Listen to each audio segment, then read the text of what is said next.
ahora sí, apuntamos de lleno al centro de esta obra.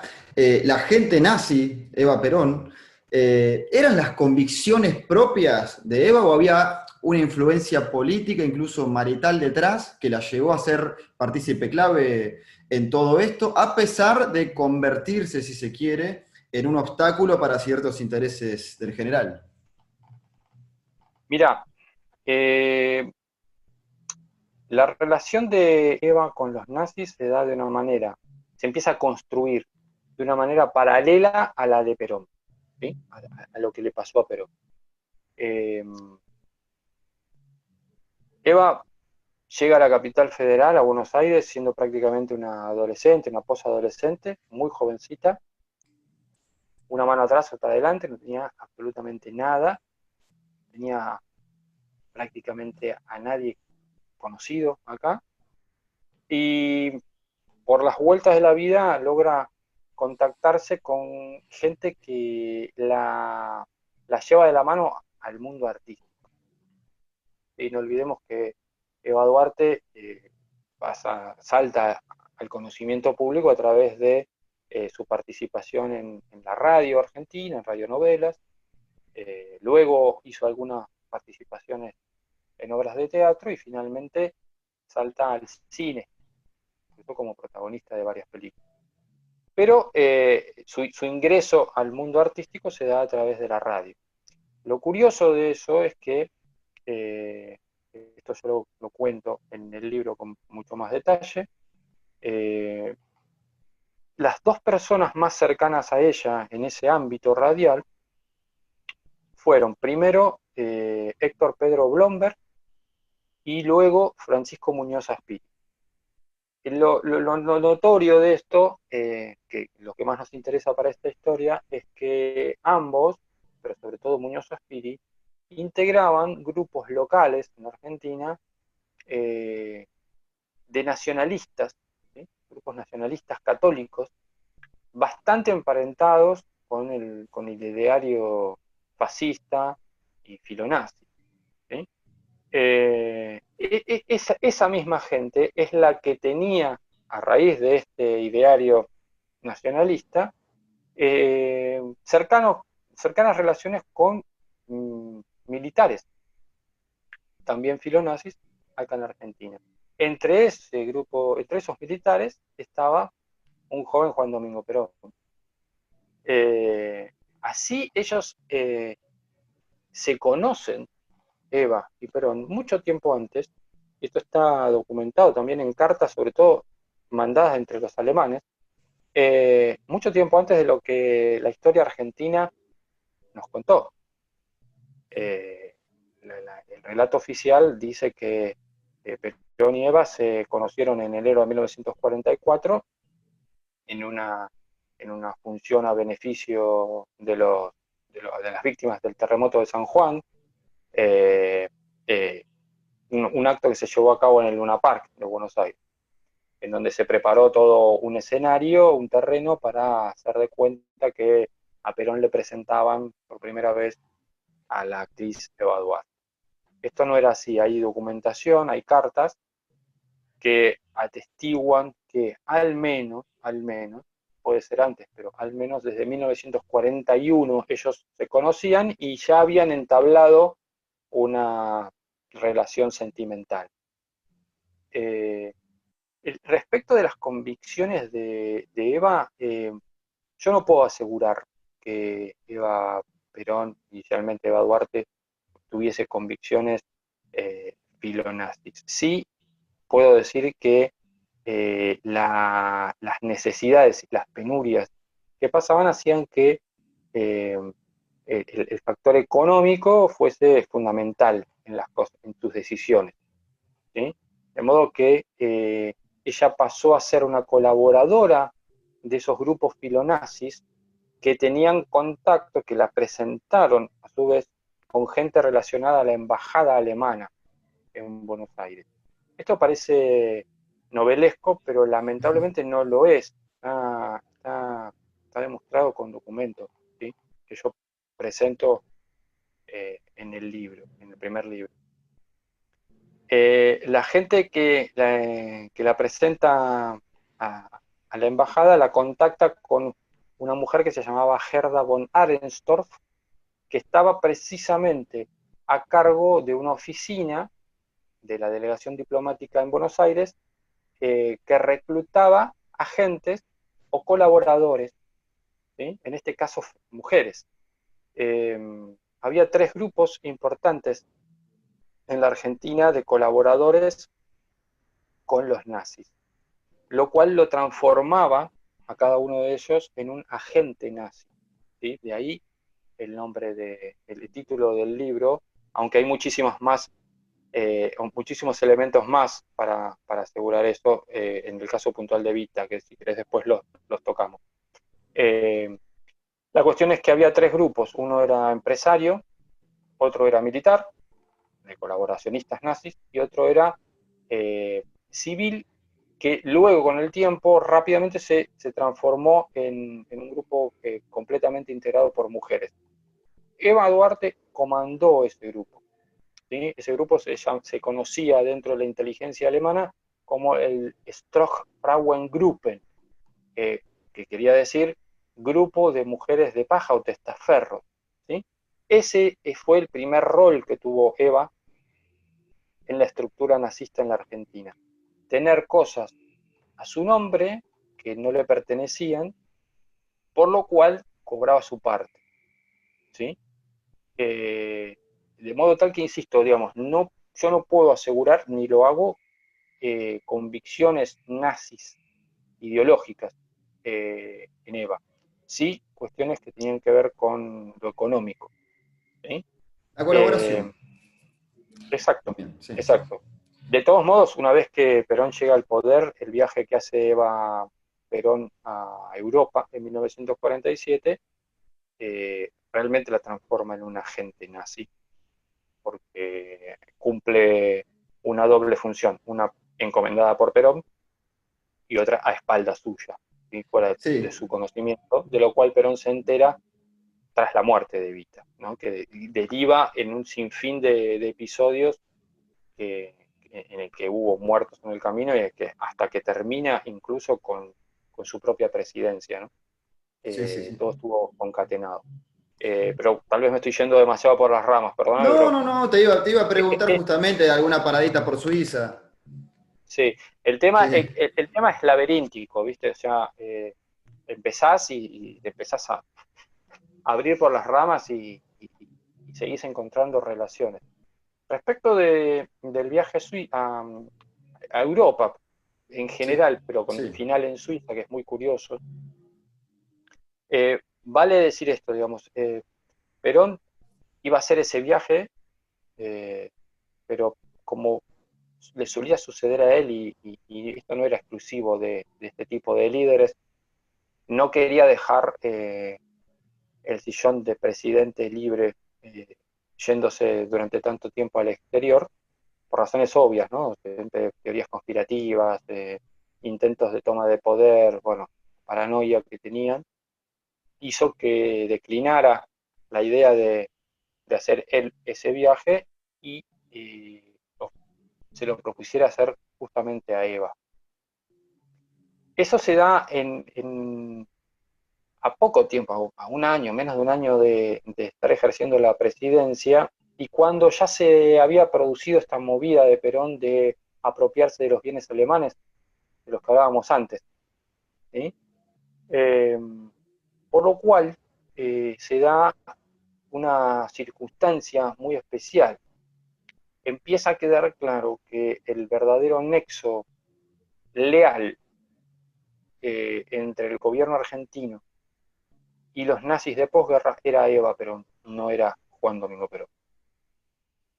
Esto se va a marcar mucho más con la muerte de Evita en 1952, pero bueno, esto ya es para más adelante, que es el momento a partir del cual Perón empieza a perder todo tipo de sustento en su gobierno y se empieza a desmoronar directamente el segundo gobierno de Perón. Pero eso es otra historia, si querés después la profundizamos. Sí, no, por Respecto al supuesto. viaje, respecto al viaje de Eva, Perón le encomienda una misión que es la de dejar establecidas las redes, esta vez mucho más organizadas que aquellas veces de 1944, principios de 1945, de las que hablábamos anteriormente, sino mucho más firmemente establecidas en Europa para promover otra nueva oleada de nazis hacia la Argentina. Eva va a varios lugares de Europa. Va a España, va a Portugal, muy pocas horas, va a Francia, muy pocas horas, va a Italia, fueron las dos más importantes visitas programadas de ese viaje, y aguarda, incluso en la Costa Azul, en un hotel en la Costa Azul, en Francia, el arreglo de última hora para visitar Suiza. La llegada a Suiza no estaba programada inicialmente en el viaje original y se arregla estando allá en Europa. Esto es muy curioso. ¿Por qué? Porque a ojos vistas de todo el mundo,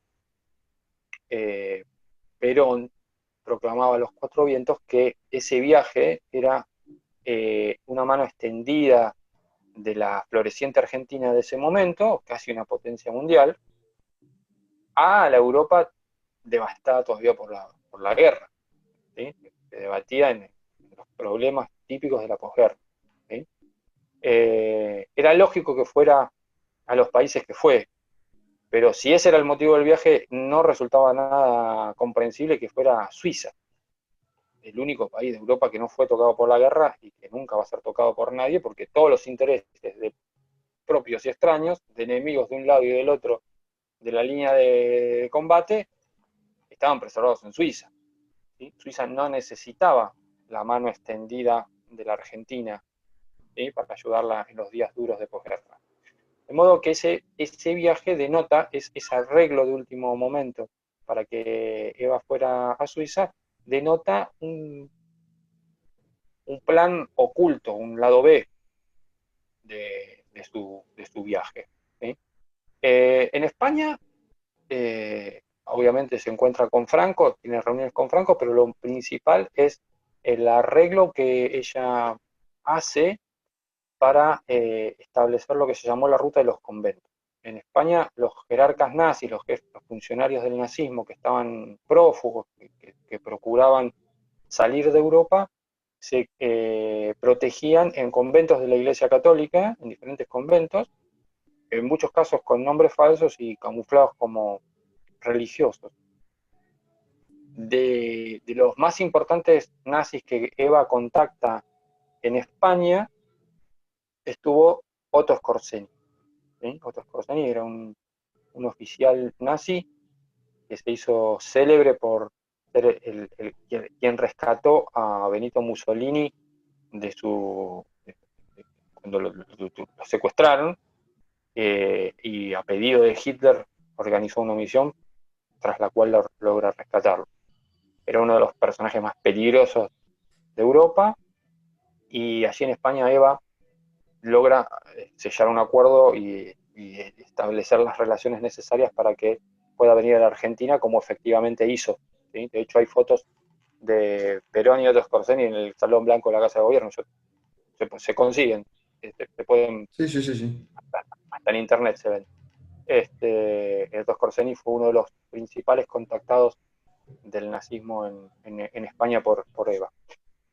Después va a Italia, previo paso por Portugal, en donde allí se cree, hay elementos verosímiles para sostenerlo, yo los toco también en el libro. En Portugal hizo depósitos a espaldas de Perón en entidades bancarias. Esos depósitos tenían que ver en parte con su patrimonio personal y en parte con pertenencias de los nazis en la Argentina, ¿sí? Que como testaferro que era ella, se encargaba también de protegerlos y sacarlos del alcance de Perón antes de que pretendiera expoliarlos, ¿eh? El expolio del Sí, expolio. sí, sí, por eso yo te decía antes como una suerte de obstáculo, Sí. ¿no? De ella, de su marido, en ese aspecto. Es que yo lo planteo Claro, claramente en el libro como, mi libro es el reflejo del conflicto de intereses entre ellos. ¿Sí? Ellos mantuvieron un irreconciliable conflicto de intereses y tenían que ver por esto, por el manejo de dineros que no le pertenecían, ¿sí? Por los que ellos sacaban su, perdón, por los que ellos sacaban su tajada, ¿sí?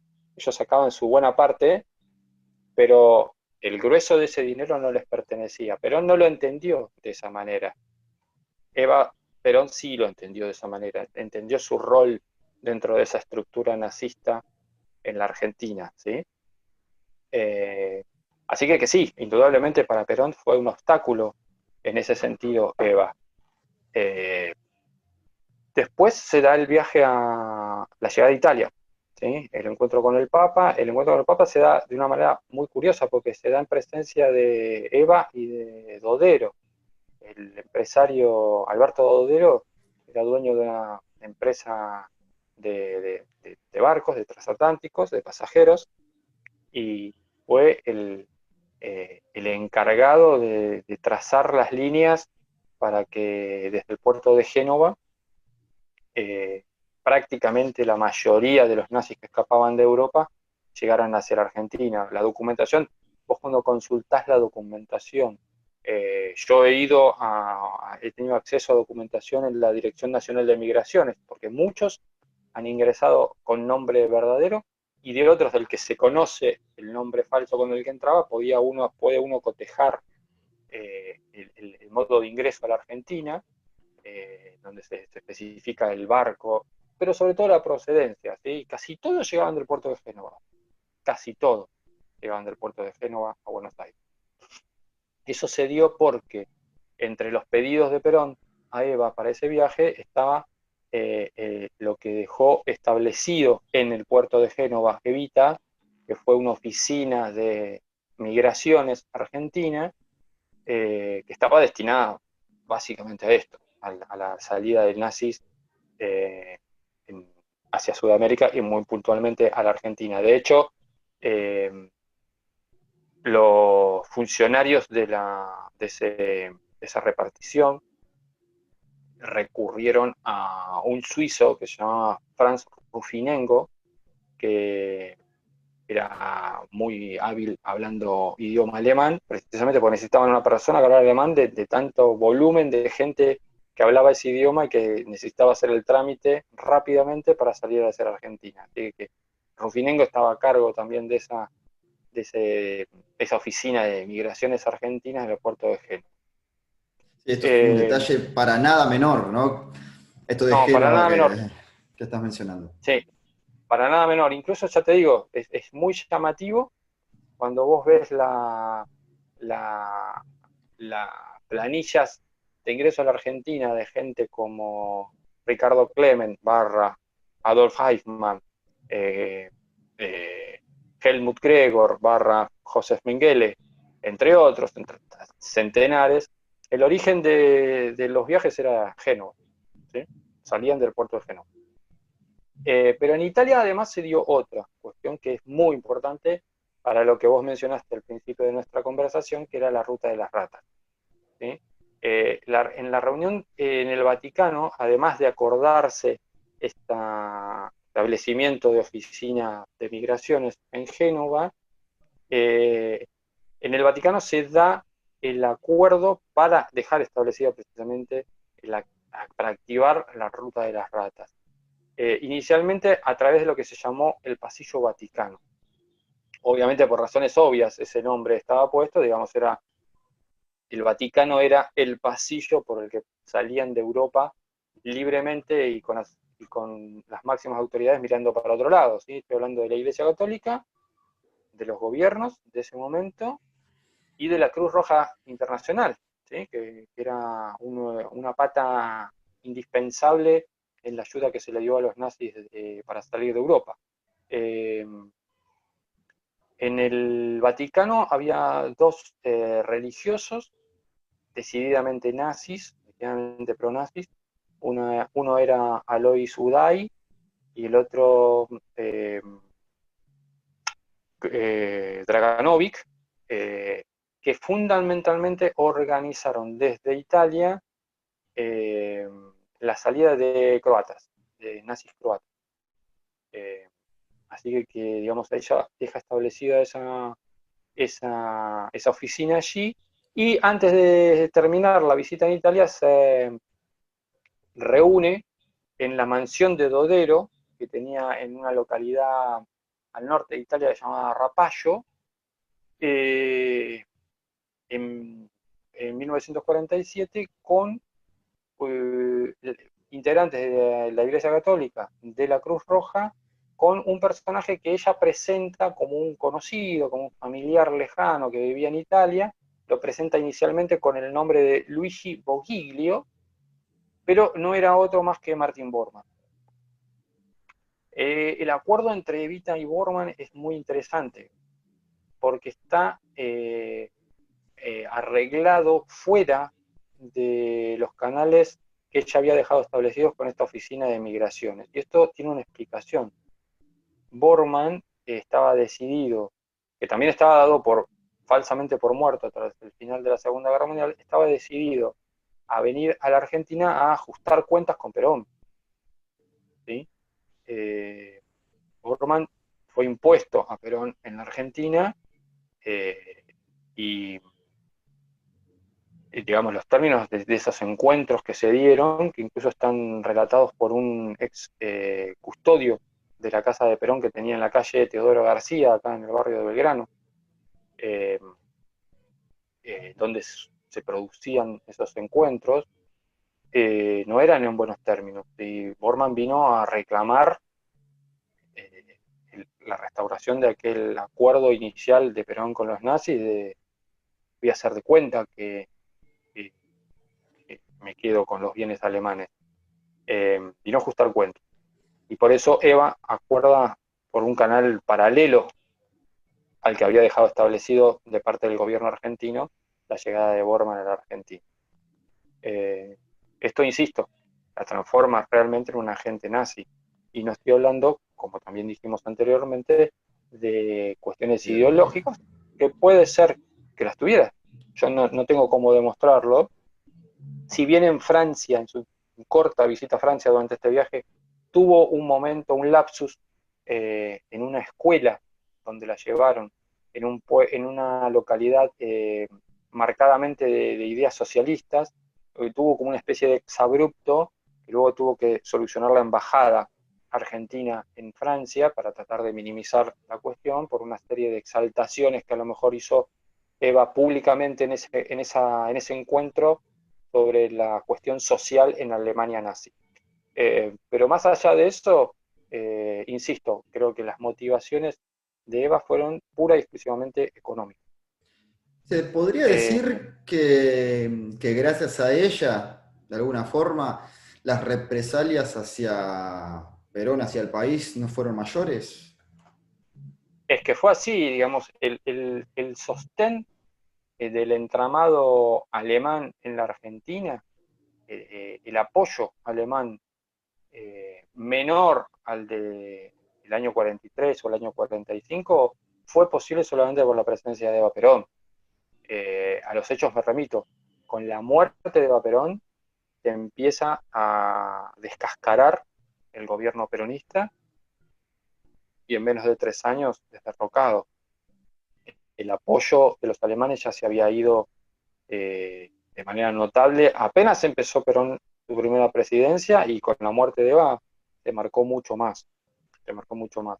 No olvidemos que Perón había llegado a la presidencia gracias a haberse fraguado unas determinadas situaciones que derivaron en el 17 de octubre de 1945, que fue una farsa orquestada para darle una salida decorosa a la dictadura militar, para intentar perpetuar esa dictadura con formas más amigables.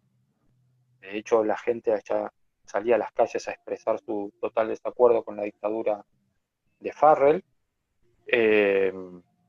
y de ese modo se planeó convertir a Perón en ese momento en un votante amigable para los civiles, en base a algunos méritos propios que tuvo Perón, que eso también hay que reconocerlo, digamos, hubo medidas que fueron realmente buenas para el progreso de determinados sectores de la Argentina, pero que no dejaba de ser integrante de una dictadura férrea, dura, pro-nazi, y la gente cuando se hartó de esa situación, expresó claramente su desacuerdo con la dictadura. De modo que el 17 de octubre fue una combinación de hechos fogoneados por el gobierno militar, simulando una situación que no era tal, simulando la detención de Perón, que no fue tal,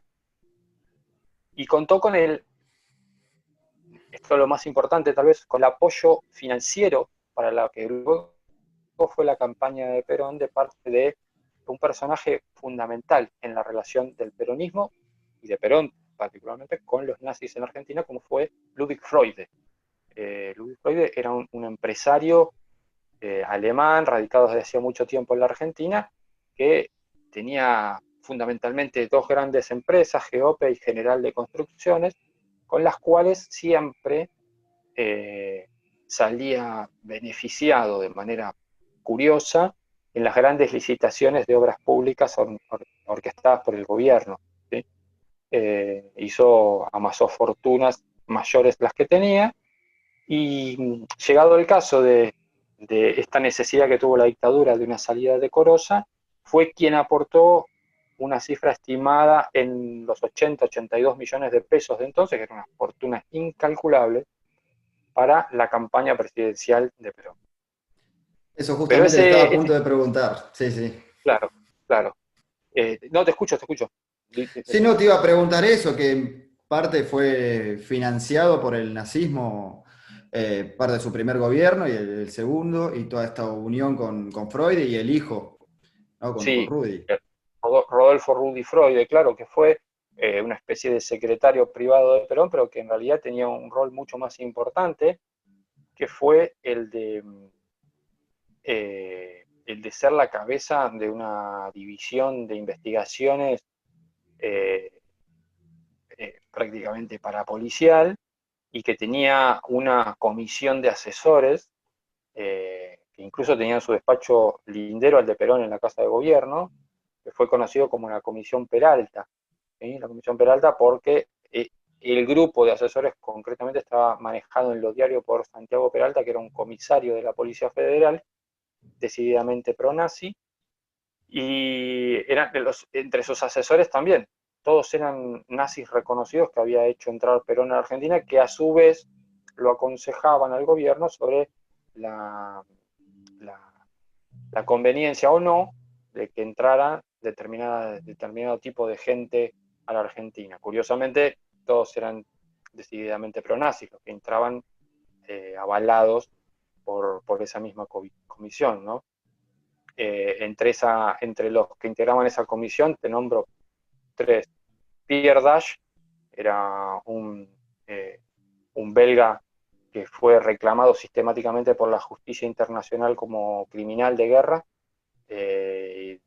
peticiones que Perón denegó sistemáticamente y lo protegió, no solamente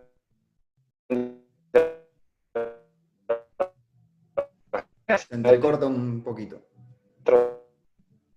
de su gobierno. ¿Me escuchás? ¿Me Te escuchás bien? perdimos la última parte.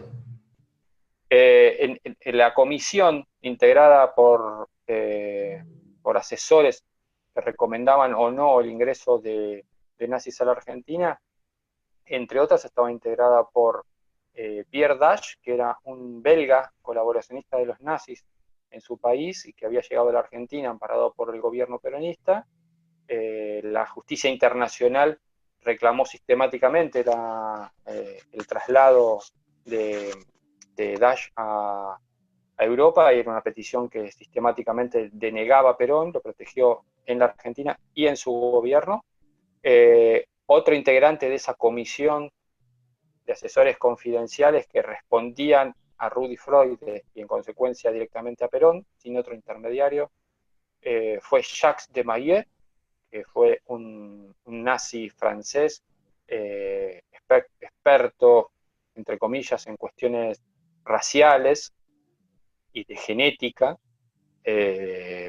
y otro fue Branko Benzón, que era un croata, que acompañó a Perón prácticamente hasta sus últimos días, incluso después como su médico personal. En fin, eran algunos de los personajes que integraban esa comisión de asesores para favorecer el ingreso de nazis a la Argentina.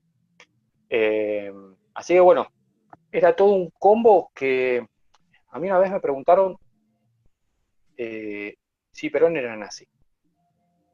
Y mi respuesta fue la misma que te voy a dar a vos. Para saber lo que pensaba Perón respecto del nazismo, hay que ver a la gente con la que se rodeó. La gente con la que se rodeó. Y si vamos uno por uno, los asesores directos de su gobierno, sobre todo en materia de inmigración, eran nazis. El apoyo que tuvo para llegar a la presidencia vino de parte de los nazis y de Ludwig Freude, que si bien no figura en la lista de afiliados nazis en la Argentina, sí figura como afiliado a la Unión Alemana de Gremios, que dependía directamente del Ministerio de Trabajo de Alemania nazi durante la época de Hitler, y que era un apéndice del partido nazi en la Argentina. Tenía como asesor principal a Rodolfo Rudy Freude, también de ideas nazis. Tenía esta comisión de expertos, llamémoslo así, en materia de inmigración, decididamente nazis. Entonces, bueno, eso es una clara postura de parte de Perón, ¿no? Nazifascista, un grupo amplio de nazifascismo que teníamos aquí. Exacto, exacto. Y para finalizar el tema de lo del viaje, si querés, ¿me escuchás bien ahora, no? Sí, sí, sí, sí, perfecto. Bien. Para terminar el tema del viaje, bueno, los días de arreglo para que Evita fuera a Suiza, en donde decididamente eh, eh, lleva a cabo diferentes operaciones, en muchos casos fuera del conocimiento cabal de Perón, ¿sí? Depósitos en Zúrich y en Berna sí, para cumplir con el mandato del presidente, su marido, deja establecida otra oficina de migraciones igual a la de Berna, a la de Génova, perdón, pero en este caso en la ciudad de Berna. Tras lo cual después, bueno, vuelve a la Argentina. El tema con el viaje de Eva, y esto lejos de ser una leyenda, fue contado por el propio Perón en sus memorias. Perón se entera de muchas de las movidas de Eva en Europa con la muerte de Evita, tras la muerte de Evita. Y advierte que hizo muchísimas cosas a sus espaldas y que perdió muchísimas cosas que estaba más que decidido a recuperar. ¿Sí? Sí, sí, De hecho, posiblemente, perdón que te interrumpa, ahora seguimos, posiblemente haya sí, tenido que ver con esto de la traición en la herencia hacia la familia, que se adueñó de toda la herencia de la muerte de ella. bueno, a ver, Vamos, no vamos Perón. por la rama, ¿no? No, no, pero es que todo tiene que ver con esto, Sí, porque en realidad gran parte de lo poco o mucho que tuviera Eva Perón dentro de su patrimonio, y esto hay que aclararlo, eh, provenía de, pongámoslo en estos términos, de los pagos que le hacía la organización alemana en la Argentina por los servicios prestados. ¿Sí? Cuando yo digo los servicios prestados, cada uno podrá pensar miles de variantes. ¿Sí? Yo hablo puntualmente de la preservación de las cuestiones económicas y financieras de los nazis en la Argentina. Eh, de hecho, Eva Perón recibió regalos muy importantes de los jefes alemanes, de la comunidad alemana acá en la Argentina, entre ellos una propiedad en la calle Teodoro García, en el barrio de Belgrano, hoy es inexistente, hoy hay un garage de un edificio de muchos pisos, nuevo, en el solar donde estaba la casa de Eva Perón, que habitó con Perón, a metros, en la misma cuadra de la mansión de Ludwig Freude, que todavía está en pie. Yo también pude fotografiar y visitar. Sí, que ahí se Eh, reunían. Sí. en esa casa que hoy ya no está, en el barrio de Belgrano, que Freud le regaló a Eva Perón por trabajos hechos para la organización. Había reuniones y en esa casa fue donde están los testimonios que, sobre todo de la gente de seguridad que trabajó en esa época, de las reuniones forzadas entre Bormann y Perón. Pero viene a cuento todo esto porque cuando Eva muere, una de las primeras movidas de Perón fue eh, tratar de blanquear, de poner sobre la mesa eh, los bienes de Evita, que él sospechaba eran millonarios. Y advierte que hay muchas cosas que se le fueron de control. Perón tenía un gran problema operativo en cuanto al manejo del dinero, y es que delegó prácticamente todo en testaferros, lo suyo, lo propio. Eh, a lo largo del camino hubo tantas traiciones que esos testaferros también se apartaron de su lado, y Perón fue perdiendo muchas cosas, ¿sí?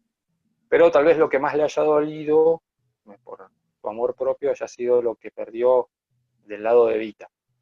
Y está entre esas cosas de todo lo que ella hizo a Europa fuera de su conocimiento.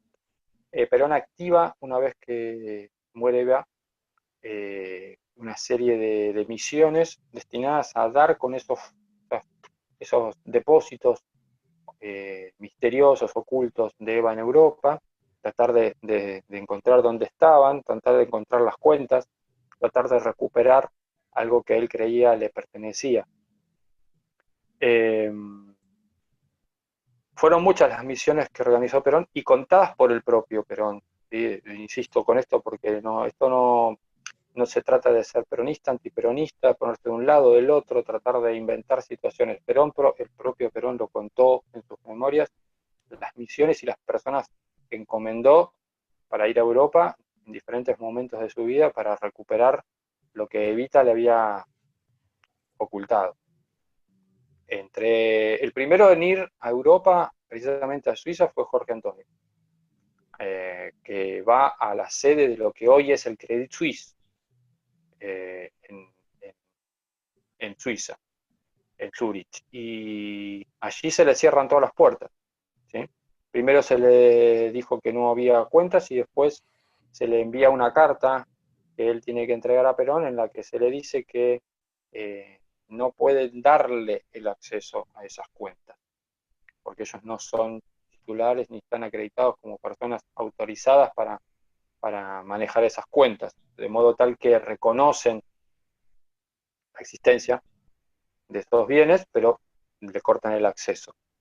Eh, pero primero, tal vez la movida más notoria que hizo Perón después la mandó, entre otros, a María Estela Martínez de Perón, incluso en la década del 60, cuando él ya estaba fuera de la Argentina, exiliado, fuera del poder, siguió enviándola también a Suiza, y también tuvo los mismos resultados.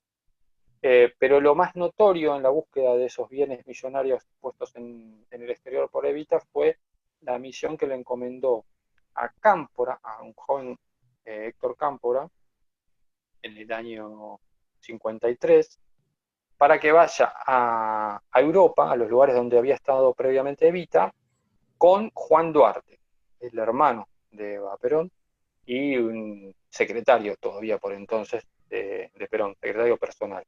Una persona en la que Perón no confiaba en lo más mínimo, de entrada, nunca se llevaron bien, no se caían bien, y Duarte pudo acceder al entorno presidencial y a tener un puesto como el que tenía en el gobierno solamente por la influencia de Evita. Cuando Eva muere, se empiezan a caer esas cadenas de favores, Perón lo pone entre cejas como otro de los responsables de saber dónde estaban esos bienes ocultos por su hermana, y lo manda junto con Cámpora, como su propio emisario personal, a recorrer los lugares de Europa en donde había estado previamente la banderada de los humildes, y vuelven con las manos vacías. Curiosamente, Cámpora y Duarte en Europa se separan, no hacen el recorrido juntos. Eso es algo que no tengo cómo explicar por qué sucedió eso, porque siendo Cámpora como los ojos de Perón, lo deja actuar solo. Cada uno podrá hacer las conjeturas que quieran. Pero lo cierto es que regresan juntos y Duarte le dice que no tuvo acceso a nada, que no hay nada en Europa, que no pudo encontrar absolutamente ningún depósito, cuentas, nada al nombre de Eva Perón. Y Perón lo toma como una traición que no va a perdonar, y todo termina con la extraña muerte de Juan Duarte en 1953, El suicidio. en circunstancias muy, muy confusas, que de las que muchos hacen responsable directamente a Perón o a su entorno directo. Quedará por verse. Lo cierto es que las pericias de la muerte de Duarte arrojaron como resultado preliminar que tenía una bala de calibre 45 en el cerebro y un revólver calibre 38 en su mano. Extraño, para hacer un suicidio.